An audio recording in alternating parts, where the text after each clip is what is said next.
El tema a tratar hoy es el prono. La idea es responder tres preguntas muy importantes. Las preguntas van a ser ¿por qué, cuándo y cómo pronar? Aquí siempre es importante tener en cuenta que requerimos el apoyo de varias personas y por eso me agrada mucho que también personal de enfermería y terapia se encuentre conectado a este webinar. Algo más de la mitad de los pacientes fallecen por falla ventilatoria, falla respiratoria, lo cual es muy importante tener en cuenta porque esto es lo que se ha difundido como la necesidad de optimizar y contar con el recurso para la ventilación mecánica en estos pacientes. El compromiso histológico causado por el coronavirus es muy importante, el daño alveolar, el compromiso de la vía aérea pequeña y la gran cantidad de transformación como por fibroblastos y fibrosis es muy importante a tener en cuenta. Es así como debemos saber que cuando nos enfrentamos en el cuidado intensivo a esta enfermedad, vamos a tener algunas demandas, algunas dificultades y algunas soluciones potenciales. Y quiero centrarme en las dificultades que podemos tener, especialmente en temas del staff, en el que vemos que vamos a tener bajas de especialistas, vamos a tener bajas de enfermería, vamos a tener bajas de terapia respiratoria. Por eso es importante tener en cuenta cada una de las fases del entrenamiento en el personal. Y es así como nacen algunas recomendaciones muy importantes. Estas recomendaciones muy importantes, eh, algunas se centran sobre todo en el manejo en la unidad de cuidado intensivo. ¿Y cuáles especialmente quiero hacerles énfasis? En estandarizar los protocolos que vamos a hacer, que todos conozcamos lo que vamos a hacer, cuándo lo vamos a hacer y cómo lo vamos a hacer, y incluir no solo en el rol de lo intensivista, sino en el rol de todo el grupo, cuáles son sus actividades y qué son los objetivos que desempeñan cada uno. Las preocupaciones generalmente en el área de cuidado intensivo, uno era el tema de bioseguridad, que lo hemos venido trabajando. Dos, el tema del abordaje de la vía aérea y la inducción, que también lo hemos venido trabajando. Tres, el tema de la ventilación mecánica, que es en lo que estamos reforzando y es en lo que venimos haciendo bastante énfasis. Y otra de las grandes preocupaciones es el tema del manejo del paciente en prono. Eh, y son preocupaciones que se extienden por todo el grupo, desde las terapeutas, desde los mismos intensivistas, los mismos profesionales de otras especialidades, de enfermería, porque a veces se pregunta, ¿por qué hacerlo? ¿Cuándo lo hacemos? ¿Y cómo lo hacemos bien? Nosotros estamos enfrentados a todo este gran espectro de la enfermedad, de su historia natural, y precisamente en la unidad de cuidado intensivo, en la segunda semana, cuando comienza el deterioro clínico del paciente, cuando empiezan las manifestaciones de severidad y cuando la ventilación mecánica es una opción de soporte, es cuando más debemos estar preparados, no solo por la severidad del cuadro, sino también porque vamos a estar expuestos a estos pacientes y hacemos un nuevo hincapié en la bioseguridad. Al tratar los pacientes con infección por COVID-19 y neumonía severa en cuidado intensivo, hay varios componentes del manejo. Algunos objetivos fisiológicos, objetivos ventilatorios, objetivos de los ajustes de la ventilación mecánica que hemos venido hablando, y otros adicionales en los que se encuentra la posición del paciente y la ventilación en prono. Entonces, una de las campañas de sobreviviendo a la sepsis que nos habla de la enfermedad por coronavirus, en cuanto a recomendaciones en ventilación mecánica, pues ya sabemos que vamos a utilizar volúmenes bajos, que vamos a monitorear la mecánica de la ventilación, la mecánica pulmonar, que vamos a usar estrategias de titulación de PIP, y que vamos a utilizar un manejo de fluidos conservador. Y otro punto importante que nos sugieren es el tema de la ventilación en prono, que es lo que nos tiene hoy reunidos. El prono se considera en las fases de manejo dentro de la unidad de cuidado intensivo en los casos moderados a severos, y se considera también como una terapia de rescate y adyuvante. Y esto es muy importante que lo tengamos en cuenta. Entonces, ¿por qué pronar a los pacientes?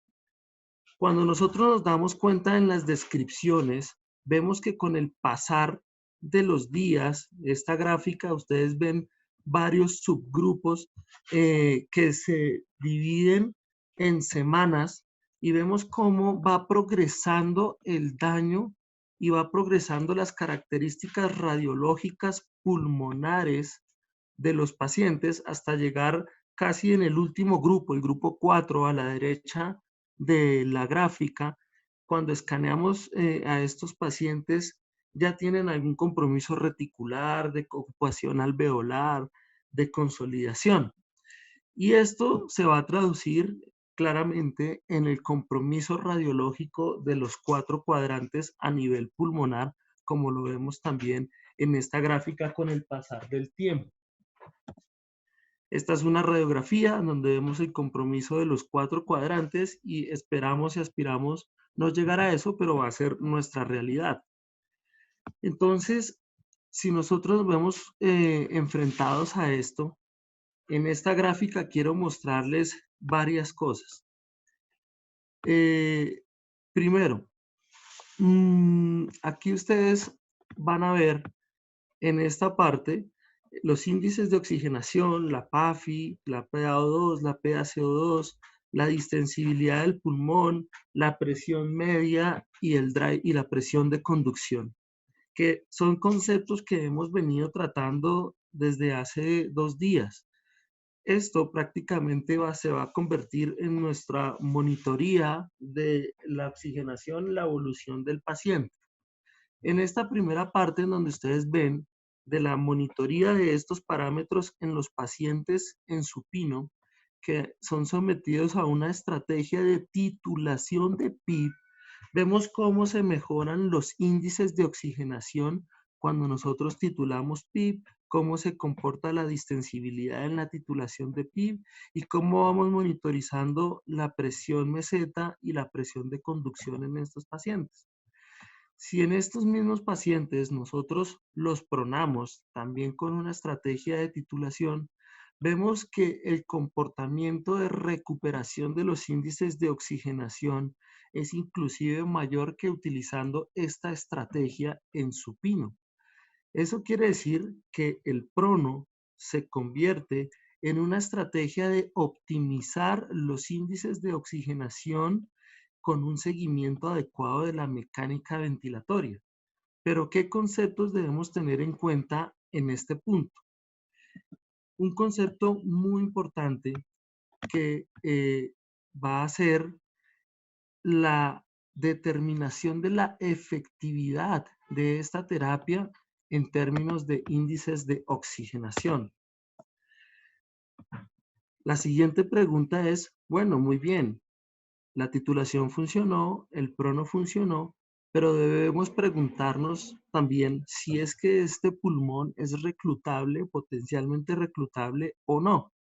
Y en esta gráfica respondemos esto. Vemos el primer escenario de un pulmón que es potencialmente reclutable, y vemos que también, tanto en supino como en prono, el comportamiento de los índices de oxigenación va en mejoría cuando nosotros pronamos al paciente. tanto en una presión al final de la expiración baja o si nosotros hemos titulado de manera adecuada el PIP y siempre guiándonos de la monitoría de la ventilación mecánica.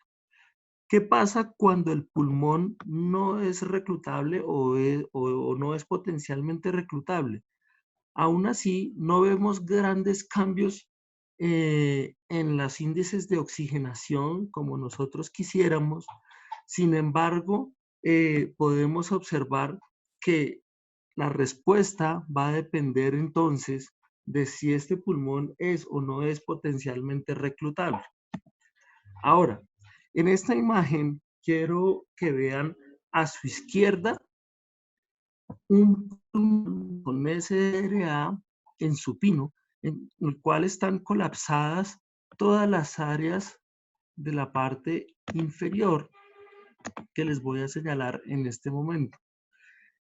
Este paciente se hizo la maniobra de reclutamiento, no mejoró la oxigenación, se siguieron todas las pautas y se decidió pronar.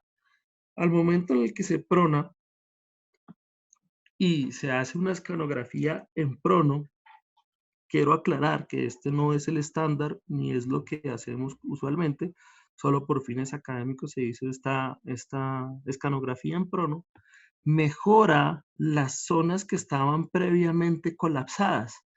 Eso quiere decir que el fundamento de la pronación tiene varios puntos a tener en cuenta. Uno, la presión transpulmonar que se genera en varias zonas a lo largo del tórax y en varios puntos de la caja torácica, además de el peso que tiene el corazón en supino sobre estas estructuras adyacentes que son los pulmones, que tiende a colapsar estas áreas, lo cual se ve favorecido cuando nosotros volteamos al paciente en prono, mejorando la presión transpulmonar de estas zonas, mm, retirando esa presión que hace todo el cardiomediastino sobre los pulmones, permitiendo reclutar esas zonas que están previamente colapsadas. ¿Esto en qué se va a traducir? En reabrir nuevamente estos alvéolos que estaban colapsados y tener una mayor área de intercambio gaseoso. Adicionalmente, optimizando la ventilación-perfusión a nivel pulmonar. Y la ventilación-perfusión es muy importante. En este experimento en los cuales anestesiaron a pacientes y les hicieron perfusión pulmonar, vemos cómo se comporta la perfusión, perdón, y el comportamiento de la ventilación-perfusión en estos pacientes, lo cual también es una cosa muy importante a tener en cuenta, recalcando la importancia del core pulmonar que se pueda generar y el impacto sobre la hemodinamia del ventrículo derecho en estos pacientes. Entonces, por esa razón debemos pronar. Pero la siguiente pregunta, que también es muy importante, es, listo, perfecto, eso es lo que debemos hacer, pero ¿cuándo? ¿Cuándo lo hacemos? Hay varios estudios, varias descripciones, varias series con X número de pacientes que tienen en cuenta unos índices de oxigenación, que tienen en cuenta unos criterios para hacer el prono y que describen en qué momento lo hicieron. A modo de resumen, es muy importante que vamos a considerar el prono cuando la PAFI persiste menor de 150. Además, que los criterios de inclusión para utilizar esta terapia va a ser SRA moderado severo y que adicionalmente esta terapia debe hacerse temprana.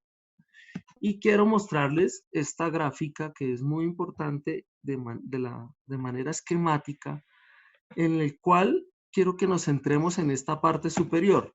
Y en esta parte superior vamos a centrarnos en este punto, que el primer paso que nosotros hacemos cuando iniciamos la ventilación mecánica es utilizar volúmenes bajos, es optimizar la sedación, optimizar los parámetros de ventilación y una vez nosotros optimicemos eso, monitoreamos los índices de oxigenación, monitoreamos la mecánica ventilatoria Y el problema es cuando nos enfrentemos a la persistencia de la hipoxemia, al deterioro de la mecánica ventilatoria y al deterioro de los índices de oxigenación.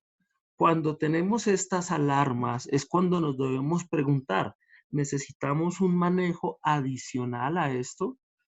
¿Cómo? Por ejemplo, el bloqueo neuromuscular. ¿Cómo debemos realmente titular en este momento la PIB? ¿Lo hemos hecho bien? Ya sabemos que las maniobras de reclutamiento no son una opción. Entonces, una vez nosotros hemos hecho esto, hemos optimizado la sedación, hemos hecho el bloqueo neuromuscular, hemos hecho la adecuada titulación del PIB y el paciente persiste con el deterioro de la mecánica ventilatoria, el deterioro de los índices de oxigenación, ahí es cuando nosotros nos debemos preguntar si el paciente debe ser pronado o no debe ser pronado. Y preguntas importantes que también debemos resolver aquí es, uno, si el paciente tiene alguna contraindicación para esta maniobra y si nosotros estamos entrenados en hacer esta maniobra porque la maniobra no es inocua. En ese orden de ideas, eh, lo que deberíamos de manera consecuente es tener claridad en la definición de cuándo vamos a considerar y usar el prono. Lo vamos a usar en pacientes con SRA moderado a severo, con persistencia de la hipoxemia, a pesar de la optimización de los parámetros de ventilación protectora, incluyendo la relajación neuromuscular, lo cual convierte esto en un caso de hipoxemia refractaria y que esto lo vamos a implementar en una fase temprana de la evolución de la enfermedad. Si nosotros vemos aquí este resumen de las múltiples estrategias de ventilación mecánica en hipoxemia refractaria en el contexto del SRA, vemos que hay una relación muy importante en cuanto a los índices de oxigenación y cuándo consideramos que deberíamos utilizar cada una de ellas. Algunas que ya hemos comentado y han sido aceptadas, pues en especial la pronación, vemos que se encuentra en el rango que les mencionaba entre una PAFI menor a 150. Entonces, muchas de estas ya son aceptadas y las hemos hablado bastante. Bajos volúmenes corriente, restricción de fluidos, bloqueo neuromuscular, titulación de PIB y posición en prono. Otras que no son recomendadas son las maniobras de reclutamiento, el óxido nítrico y la ventilación oscilatoria de alta frecuencia. Y otras recomendaciones que aún se encuentran en evaluación, especialmente en el contexto del prono, como el ECMO y el uso de esteroides. Ahora, la siguiente pregunta es, ya sabemos por qué lo debemos hacer, ya sabemos cuándo debemos hacerlo. Ahora, ¿por cuánto tiempo hacemos la maniobra? Para el 2015, una de las revisiones de uno de nuestros colegas de la Fundación Santa Fe hablaba de que pareciera tener más representatividad la terapia durante un tiempo superior a 17 a 20 horas. Expertos internacionales desde muy antes de las descripciones de nosotros en América hablaban de que 7 a 11 horas eran suficientes. Posteriores revisiones nos han aclarado a la luz de la evidencia y recomendaciones de múltiples expertos que el estándar se encuentra entre 17 y 20 horas. Entonces, si la pregunta es ¿por cuánto tiempo lo vamos a hacer? Lo vamos a hacer por 16 horas, que fue lo que se ha concretado y en el consenso nacional. Ahora, ya sé cuándo, ya sé cuánto tiempo lo voy a hacer. La siguiente pregunta es ¿cuándo suspendo el prono? El prono se debe suspender por efectos positivos o por efectos negativos. ¿Y qué significa un efecto positivo? Cuando nosotros tenemos PAFIs mayores a 150 con FiO2 menor al 60% y necesitando menos de 10 centímetros de agua de PIB.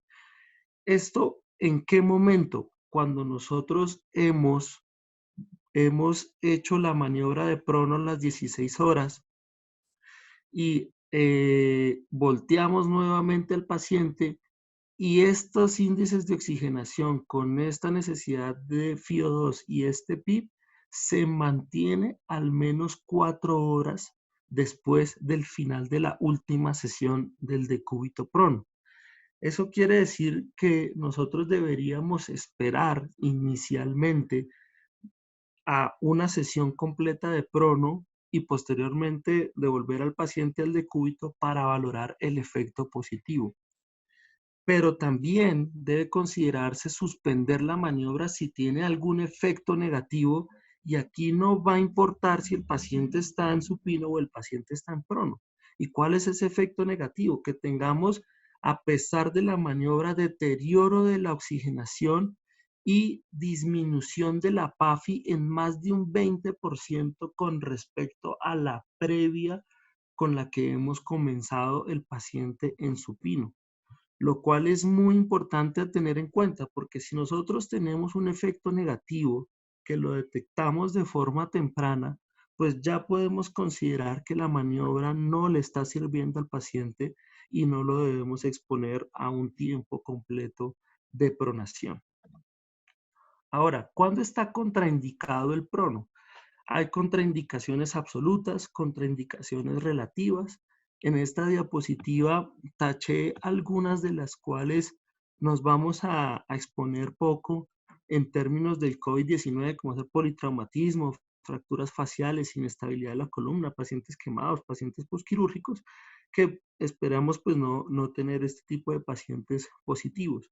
Pero sí hay otras muy importantes a tener en cuenta y son shock, paro cardíaco, sangrado agudo, condiciones que se asocian con incremento de la presión intracraneal, arritmias malignas, embarazo, traqueostomía y heridas abiertas en abdomen y o cirugía abdominal.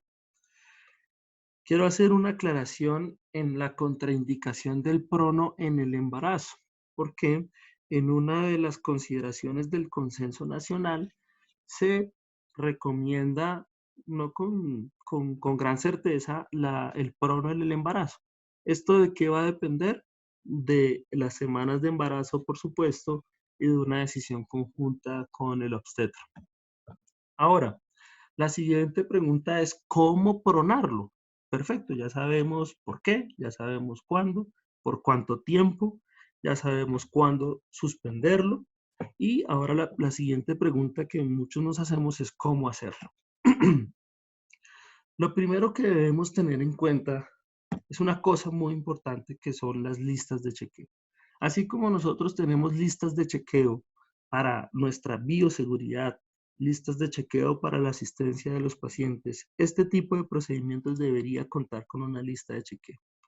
Una lista de chequeo antes de realizar el procedimiento, una lista de chequeo durante y una lista de chequeo posterior.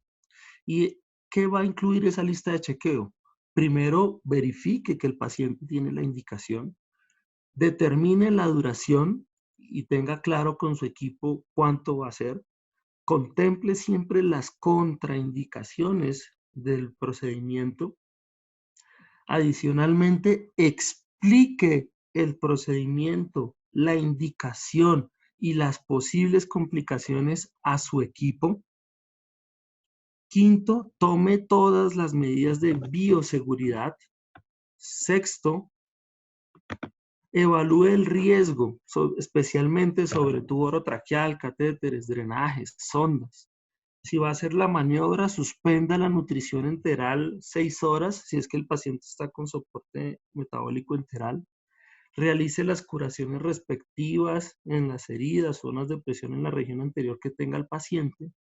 Y si tiene la disponibilidad y la disposición en tiempo y recurso de utilizar apósitos para minimizar las zonas de presión, por favor, empléelos sobre las superficies óseas.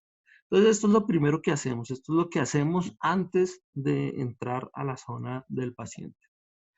Una vez cuando nosotros ya hemos decidido, hemos hablado con todo el equipo, entramos todo con nuestra bioseguridad, hay algunas recomendaciones importantes también antes de lubrique muy bien los ojos, disponga el ventilador hacia el lado donde se girará el paciente, reposicionen las bombas de perfusión al lado de la cama donde vaya a quedar situado el acceso venoso, ocluir todos los sistemas de recolección, orina y otros drenajes, compruebe bien la verificación del tubo endotraqueal y vigile esta posición y valore, muy importante, la necesidad de pseudoanalgesia y de aumento de la fracción inspirada de oxígeno para la ejecución de la maniobra y otras contemplaciones como retirar todos los electrodos de monitor y desconectar todos los cables que no sean imprescindibles.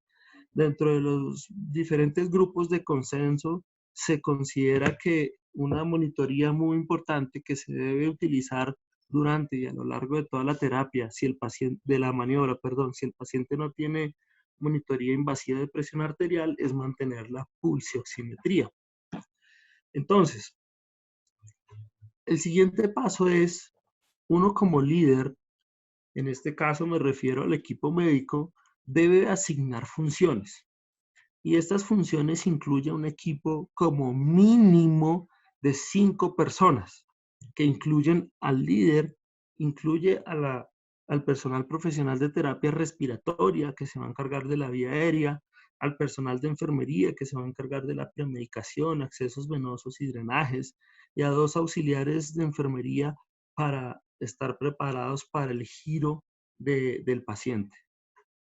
En este punto, de aquí para atrás, son muy importantes todas estas consideraciones previas antes de hacer la maniobra. Consideraciones adicionales en nuestro escenario actual. Uno quisiera que sea el mínimo o el menor tiempo posible de exposición. Esto quiere decir que una vez nosotros vayamos a entrar a la zona del paciente, cada persona ya sabe qué es lo que tiene que hacer, cada persona sabe qué cosas ha revisado previamente y cuál va a ser su función antes de realizar la maniobra. Una vez tenemos esto, nos preparamos para hacer la maniobra y dentro, si existe la posibilidad de comunicación, el líder debe repasar con su equipo la maniobra en un tiempo muy corto y considerar si requiere premedicar al paciente en términos de sedación, optimizar el bloqueo neuromuscular y aumentar la fracción inspirada de oxígeno antes de realizar la maniobra. Lo primero que se debe hacer, y ahorita lo vamos a ver de forma gráfica, es descubrir al paciente, retire toda la monitoría anterior, solo deje el pulsioxímetro y las palmas del paciente van contra los glúteos. Después de esto, disponga de almohadas o materiales siliconados sobre las superficies óseas para minimizar estas zonas de presión y utilice el rodete de algodón o el material siliconado para la protección de la cara. Aquí es importante y les voy a hacer hincapié en la técnica de la doble sábana. Esto va a ser muy, muy importante porque nos va a ofrecer dos cosas. Nos va a ofrecer facilidad para hacer el procedimiento y al mismo tiempo nos va a ofrecer protección de cualquier escape de líquido corporal o alguna cosa en especial.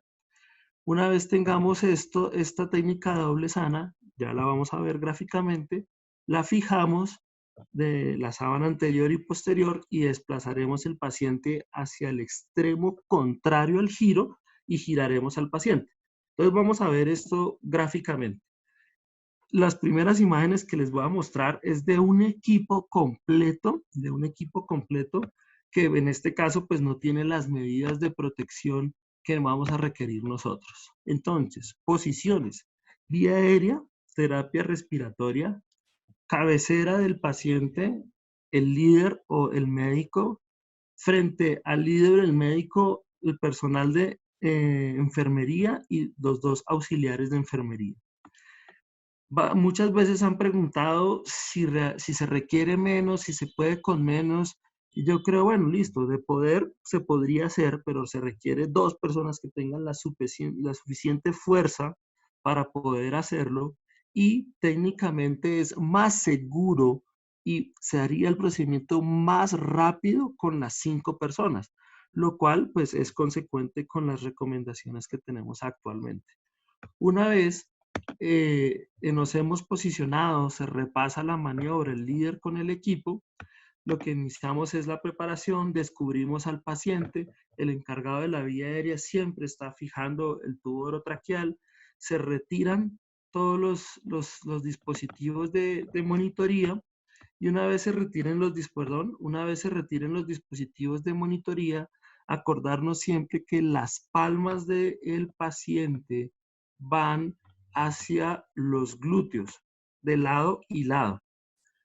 Después de eso, ¿qué vamos a hacer? Vamos a cubrir todas las superficies óseas del paciente con almohadas o con los sistemas para disminuir las zonas de presión que nosotros tengamos. Hombros, cadera y pies. Esto es muy importante porque una vez nosotros tenemos esta posición, vamos a utilizar la sábana, esta sábana que está acá, para cubrir hacer una cobertura total corporal, incluyendo los sistemas de protección de estas zonas de presión. Una vez nosotros tenemos al paciente así, lo que hacemos es una especie de sándwich, como están viendo aquí en el lado izquierdo de la gráfica, y aquí van a ver, sobre todo en este lado, que esto es lo que yo hago referencia a la técnica de la doble sábana. Una sábana abajo, que es la que ya tiene el paciente, y otra arriba, que es la que va a cubrir tanto los sistemas de protección de las zonas de presión como va a cubrir todo el paciente.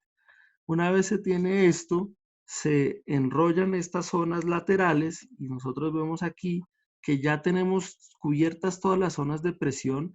Aquí el personal de enfermería inclusive ya puede poner en el orden que ellos tengan y que bien dispongan de las sábanas de movimiento, sábanas adicionales, sábanas con las que van a atender la nueva cama.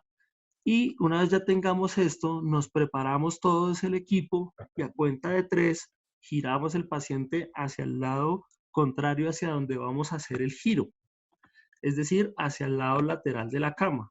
Posteriormente, estando allí, se le da el giro completo al paciente y vemos que esta maniobra y esta técnica nos ayuda porque mantenemos un bloque completo durante todo el procedimiento. Personaje importante especialmente en este punto. La persona de vía aérea es vital en este punto que mantenga adecuada estabilidad cervical y fijación del tubo orotraqueal. Ahora, esto es vital que el tubo orotraqueal esté fijo en todo momento durante la maniobra.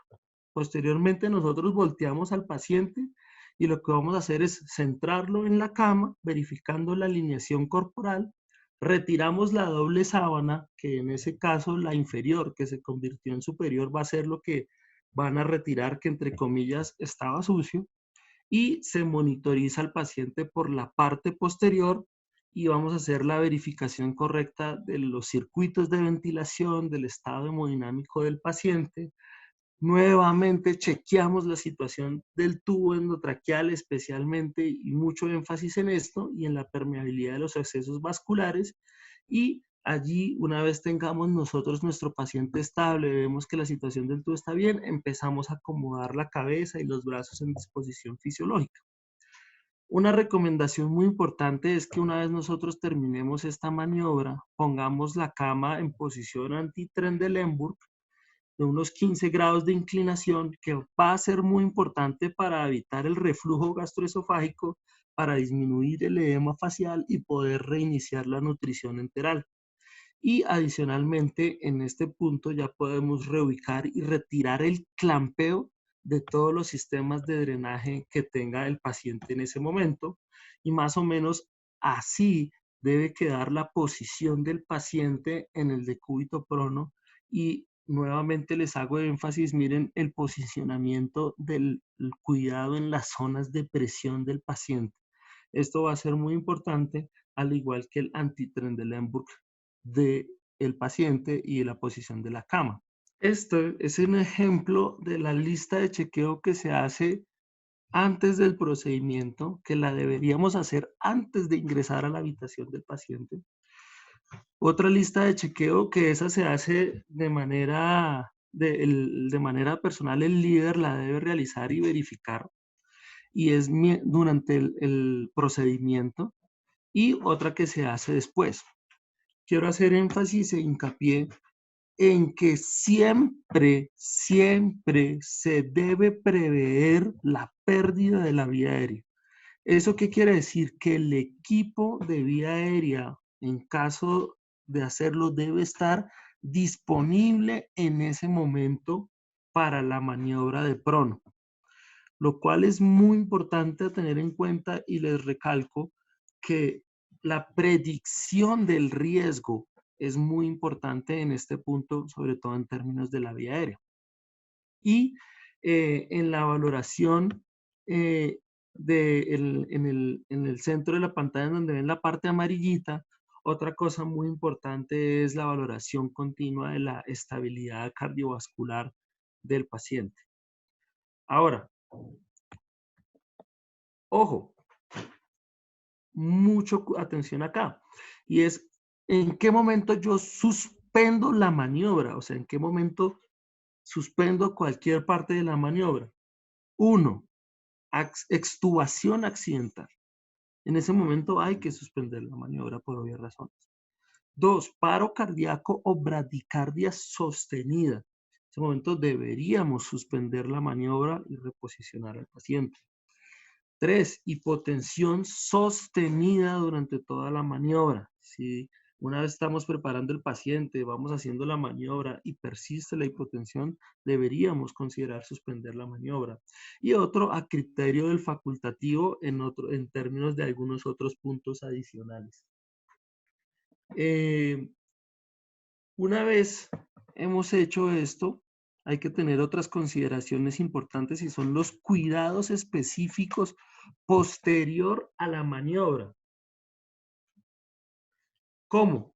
Cambios posturales y giro de la cabeza cada 2 horas, revisar alineación corporal, vigilar y prevenir úlceras por presión, higiene ocular según el protocolo de la unidad, y aspiración de secreciones empleando siempre sistemas cerrados de aspiración.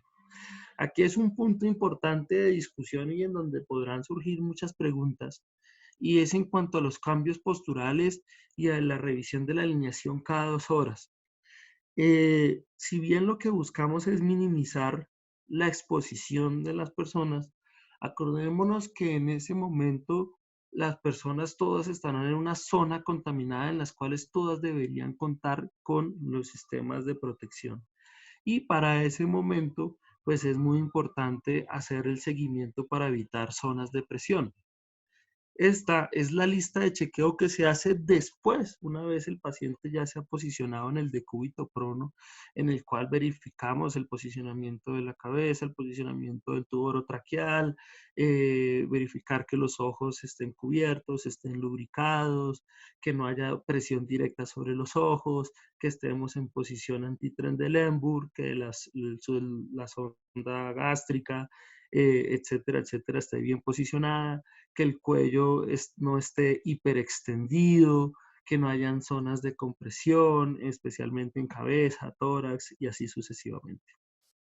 Entonces, ya para terminar y empezar con la sesión de preguntas y aclarar algunos puntos, a modo de conclusiones, yo les puedo decir que el prono es una maniobra muy importante que nos va a ayudar a mejorar la oxigenación, la mecánica y la ventilación perfusión en el escenario indicado, que es un SRA moderado severo con hipoxemia refractaria, y eso significa refractaria es a pesar de nuestra ventilación mecánica protectora, a pesar de que hemos hecho adecuadamente la titulación de PIP, a pesar de que hemos relajado al paciente y este no responde. Importante siempre la bioseguridad, la preparación y la coordinación para efectuar la maniobra y el trabajo en equipo, que lo vamos a hacer por 16 horas y que lo vamos a detener sea por un efecto positivo o un efecto negativo. Y recordar que para este punto, pues debemos hacer más prono y menos ECMO. Muchas gracias.